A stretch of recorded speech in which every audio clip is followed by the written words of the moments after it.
But of course, you can never be fully prepared because it's a totally different environment and climate to any Western country. I'm Vanessa Canby, and in this video I'm going to be interviewing Richard and Patrick about their property development company in Ghana and actually showing you around one of the new properties that they have built.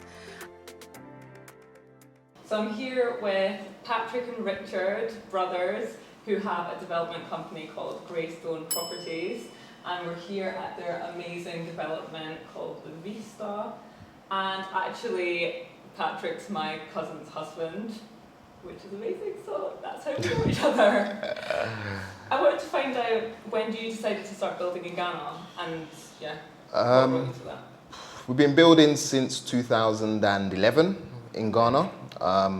We initially started building with 2 townhouses, all within this local vicinity in the Adjiringanor, East Legon area.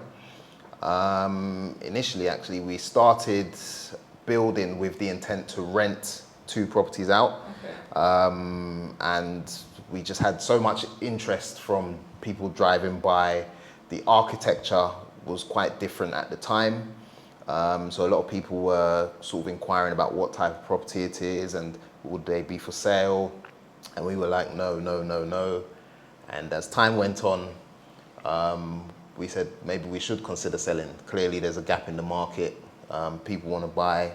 So as I say, everything can be for sale at the right price. So did you start that first development with your own investment, or did you get outside investment? Yeah, we did actually start with a pot of money which came from our investment. Okay. We all come from, well, there's actually three of us in the business, and we all come from professional backgrounds, and we decided to get a pot of money and start a project. And yeah, we kind of self-financed everything ourselves, really.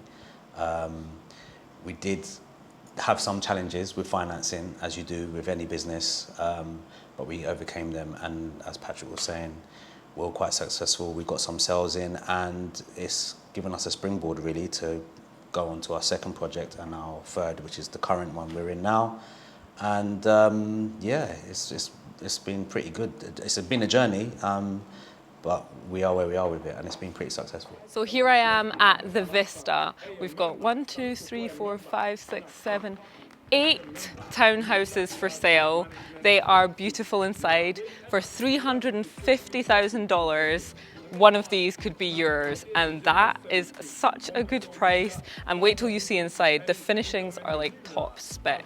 Right, let's go and have a look. So the thing I first realized about this house is the door and how secure it is. And I really love this door, actually. I don't like, you know, basic doors. I know that sounds a bit weird, but anyway, let's come in. You can see from the start that there's luxury. So if we start off with, this is the guest bathroom. Then to this side, we've got downstairs bedroom. So right now there's a couple things in here. And then it's an ensuite. And we also have here a storage cupboard. Do you know what's funny, actually? I've not seen a storage cupboard in any other property that I've been in Ghana, and actually that's something that we need. So the second project you did, how many properties were in that one? There were 3 with the second development, which is just down the road, actually, not too far from here, as Patrick was saying. Most of our developments are, or in fact all of our developments are within the vicinity of Adjiringanor, East Legon. And the last project at the row is 3 detached properties within a development as well, which ironically was sold to one buyer as well. Oh, all 3 properties? All 3 properties. All 3 properties, yeah. Yeah. Wow. Initially, they actually came along and were possibly looking at 2, maybe even 1, and came along and said, actually, I would consider buying all of them. I'm looking for multiple properties to buy. Makes sense. These are quite well finished. Makes sense to buy in one location and easier in terms of management and that sort of thing. So that went. So I take it that was an investor looking to rent out the property. It's a bit of a unique situation for her. I think she wanted multiple properties for future investments and just to acquire assets. it was a buy-to-let purchase, so she's had all of her properties tenanted now as well. So that's amazing to know that there's people buying properties like in bulk like that in Ghana. So Absolutely. if you guys are to build this, somebody might even come and take more than one. It's very possible. Yeah, It's not unusual. It's not unusual Oh, for in us. Ghana, it's not unusual. Yeah. Wow. Yeah. That's really amazing. I actually didn't know that. Yeah. And then when you come this way, you've got the amazing living space, and it's nice and bright because you've got those patio doors with the mosquito net, which is necessary here, and through to the kitchen. So what's great about this place is that it's a size that's easy to manage. You find some massive houses in Ghana, but can you imagine the maintenance and the cost of running that sort of size of house? This is a more manageable size of house and actually perfect for a family. So here is the kitchen, and there's also staff quarters. So if you have staff that you want to live with you, like a nanny or somebody to help you cooking and cleaning, there's space for them to live here as well. But even if you have the money, you might not want to build yourself. Yes. Because obviously if somebody can buy 3 properties, she probably could have bought the land and built it herself. Yeah, you tend to find that now the mindset of the typical purchaser in Ghana is now considering just buying a property completed. So you just walk in with your suitcases and that's it. Turnkey finish. A turnkey finish. Purely because most people know the challenges that you go through before you even lay a brick on the land. You've got issues with the land itself, title issues, and all of these things cost money to resolve. So a lot of people try and eradicate those issues by just buying a property completed. So if we go to starting to build, so what is the first step for you guys to find the land? How do you go about finding the land in the first place? It's actually quite unique because we've been quite fortunate with land, especially because all the land that we've worked on or with has been acquired through connection of family or friends of friends, but it's never a blind buy, if you like. So we have that reassurance, or have had that reassurance, where we've had titled land, we've got people that can vouch for us, and all these things do really help in this market that we're in. We're not in the West where everything is like clockwork. Sometimes being in Ghana, things can be a bit meticulous and a bit hard to get over. So you have to try and really absorb yourself from any possible challenges. So, we've been quite fortunate where we've been linked with people who have land who would want to sell or do like some sort of joint venture, which has made it a lot easier for us. But again, like I'm saying, if you're going in blindly and buying from strangers or people who are in the market selling, you just have to do your due diligence. But that's also helped us because, as Patrick was saying, a lot of people now are looking to buying properties finished because that takes that headache out. And in some circumstances, it can actually be cheaper going forward as well. Oh, buying a finished property? Definitely. Yeah. Oh, really? Yeah. Most people don't actually realise, but because you're almost drip feeding into a project, you buy a land, you buy your materials, you start building. It's a gradual process, possibly over 3 years, 4 years, 5 years, possibly even longer. So you don't necessarily feel that you're putting in large amounts of so much money, but actually when you look back and you actually do your accounts for everything you've spent, you've probably spent more than you should have. As they say, time is money. So you can go and buy cement today, tomorrow you can go back, it's increased in price. See, it's part of the culture as well. In Ghana here, a lot of people feel like, well, I've got the land, I can get the money, or I can start with some money, so I can build. So the culture in Ghana is, you get the land, I can build, but a lot of people don't think about the budgeting, the business side of it, the cost, which is why you see a lot of unfinished uncompleted So many buildings in Accra. shells Yep. here. Because So there's no many. thinking has gone behind it. There's no business model behind it. There's Yeah. no structure to it. Yeah. And it's been like that for decades, you know, Yeah. for our forefathers, our granddads, our, you know, parents have all done that. And it's worked for some of them, but for some people it's just Not been, worked out. Yeah. and as you know, land is not a commodity you can, Yeah. you know, And just also- prepare. Land is finishing. So Yeah. once it's gone, it's gone. It Yeah. becomes Yeah. harder and harder. And also, I do feel that you need to have a little bit of experience. Our background is in property. We were buying properties in the UK, renovating, as just investment properties and that sort of thing. And back in 2009, 2008, when the market turned, that's when we decided to come to Ghana and invest in Ghana. Okay. So we did have some property background. I've been into real estate for 15 plus years in the UK prior to coming to Ghana. So I felt that did help also when it came to the property management, and project management side of the developments that we've been doing. So I feel you do have to have some kind of experience, Yeah. somewhat. But of course, you can never be fully prepared because it's a totally different environment and climate to any Western country. We get to the dining room. Again, lovely and bright area for a dining table here. And then this is an open plan. I personally love open plan because when I've got my kids and I'm trying to look after them, I'm trying to cook. But actually what's nice about this is that the kitchen's separated. So if you're cooking or if you have somebody cooking for you, you can close the door and you can't get the smells into the living room, that sort of thing. Okay, let's go upstairs.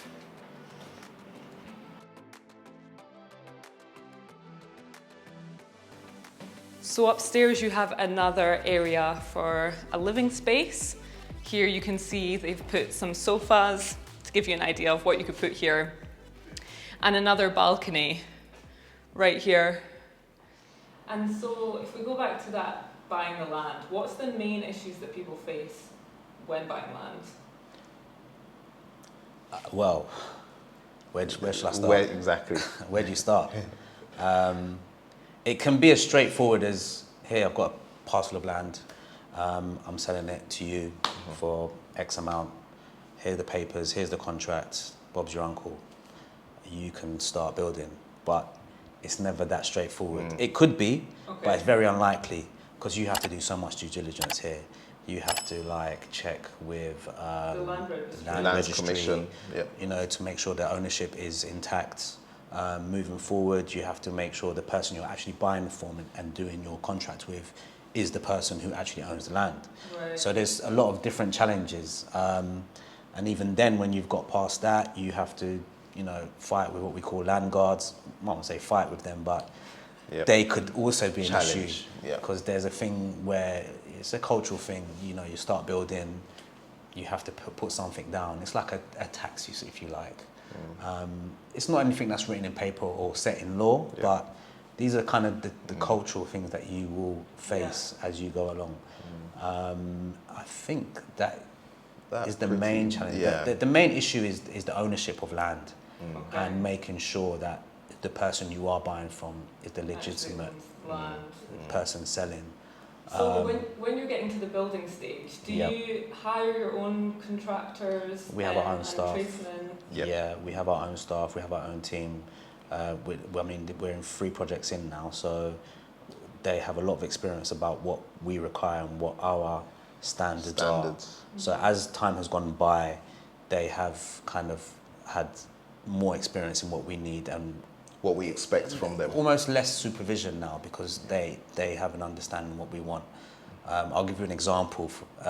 Someone came and had the viewing yesterday and said to us that it's actually a luxury to come into a property and see straight walls. But for me, I mean, this is normal. Yeah. You should be able to walk into any house and see a straight wall, finished, you know. But, you know, this is the expectation in Ghana, and this is what the challenges people are facing. Yeah, yeah. So good point. Like I don't even think about it really because this is what I would expect from like the Yes, UK, so I'm not yes. even really thinking about it.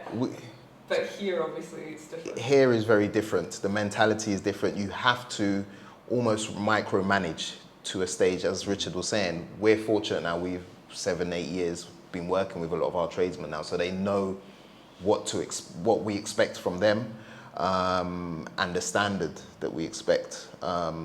So we still have to manage them more or less on a daily basis, but it's not quite so close supervision. Okay.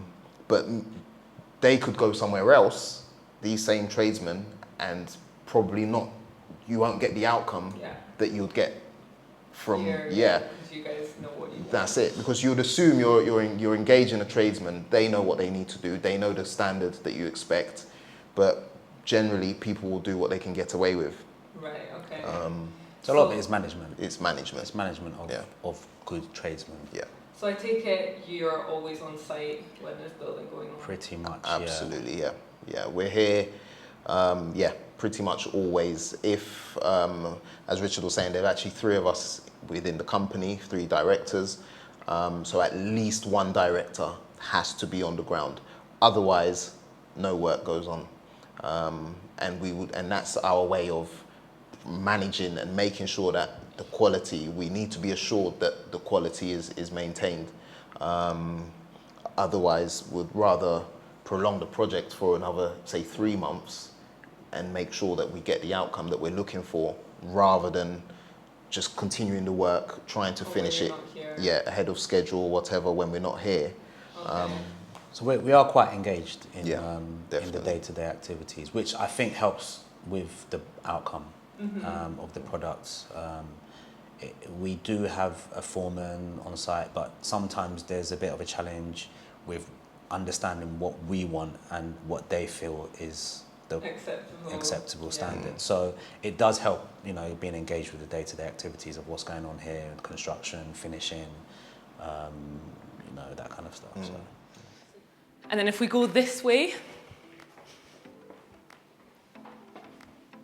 we get to the bedroom, one of the bedrooms. So really, really good size. Do you know what's funny about this place? It really reminds me of like somewhere in the UK. The finishings are right up there.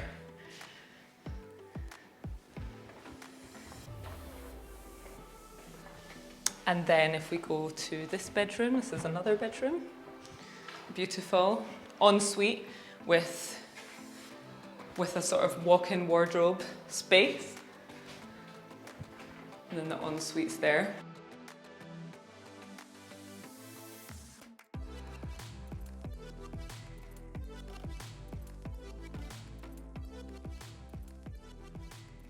And again, we've got a balcony space right here. So you've now almost finished all of the properties. Yes. How long did it take from start to finish? This particular development of 8 townhouses, we started it Started in October 2017. That's when we broke ground. It was virgin land. There was nothing here, so there was nothing to demolish, re-erect, and we literally started foundation work. October the 10th to be exact, 2017. That's my daughter's birthday. Oh wow! So it's significant. So we have to buy one now. Well, exactly. Don't wait till October though. We started that, and we have delayed a bit. We did want to finish around the 2-year mark, so last year October. Yeah. So we're probably about 4 or 5 months behind Schedule. But as we say, we'd rather be slightly behind and get things right and get the properties to a quality and standard that we need them to be at. Our ethos is we wouldn't put up properties that we wouldn't stay in or live in or purchase ourselves. So really once you have that mindset, that is always the focal point for us. And how much are these properties for, and what can people expect from here? Maintenance costs, that sort of thing.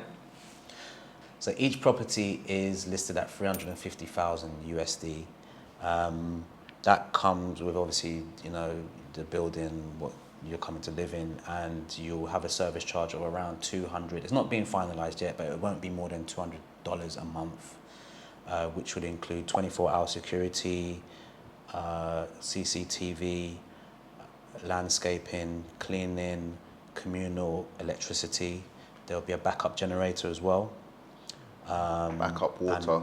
Backup as well. a water supply as well, with regularized pressure as well. So and you were saying that it's like a lease of it's like 75 years. Yes. So each house will be given a sublease. So once that sublease expires or is about to expire, then it is extended. Okay. Yes. So that's how it works.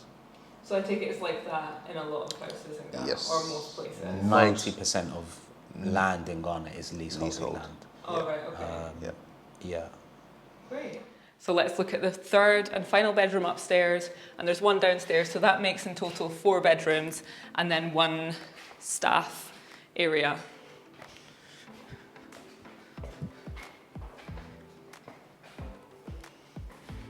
So here's the third bedroom upstairs. Nice and bright with big windows and the mosquito nets. And the finishings, again, beautiful.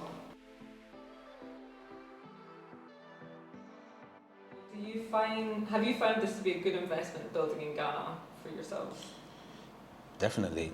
I mean, I can only talk for myself, but I mean, I come from an IT background actually from the UK. And yeah, I've moved completely into property. Like Patrick, both of us have been into property in the UK as well. We've got investments there. But yes, it's been a great investment. If it wasn't, we wouldn't continue doing it. It's also great for buyers as well because, you know, Ghana's at a period now where the country's getting a lot of exposure. There's a lot of positivity around Ghana. You know, Ghana, they say, is the gateway to Africa. We've just had the year of return, which was immensely successful. You know, a lot of people are buying properties and looking to buy properties that they want to invest in and rent. You know, the Airbnb market is also growing here. So there's a lot of scope for investors here, particularly those that want to, you know, have assets here and some sort of investments offshore that are live in the US or in the UK or wherever it may be. Interesting. What's the background of you guys? Like, were you born in the UK? When did you move to Ghana? Both born in the UK, as you were saying earlier in the interview. We're brothers. I won't let you guess who's older and who's younger. But I'll let the viewers decide that. Send your answers on a postcard. But yeah, both born in the UK. My background is actually in graphic design. And then I went into property, into real estate with a boutique real estate company in the UK where we were saying in London, where we were selling and letting high-end properties. And aside that, Richard and I have always been investing in property in London. So we used to buy properties, or we still do, buy properties, rent them out, do them up, that sort of thing as well. So that's my background. Yeah, like I was saying, I come from an IT background. I won't talk too much about how many years because I don't want to reveal my age. But yeah, I've got significant experience in IT. I used to do project management, actually, IT project management, as I was phasing out and thinking about coming to Ghana. So yeah, I've been doing that for a while.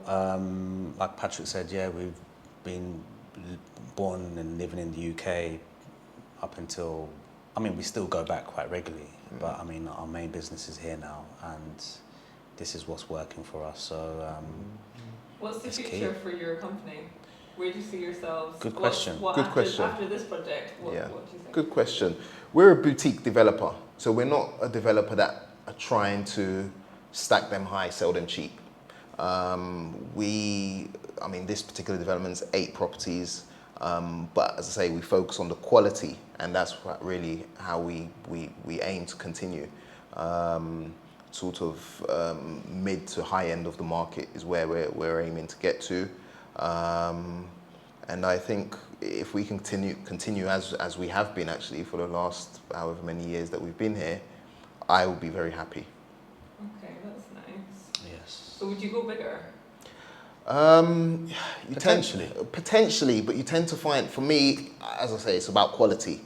You tend to go bigger, then that means you need to there's more resources, and you tend to rely on others, getting others in, subcontractors. yeah, and then it's not out of the question totally. Yeah.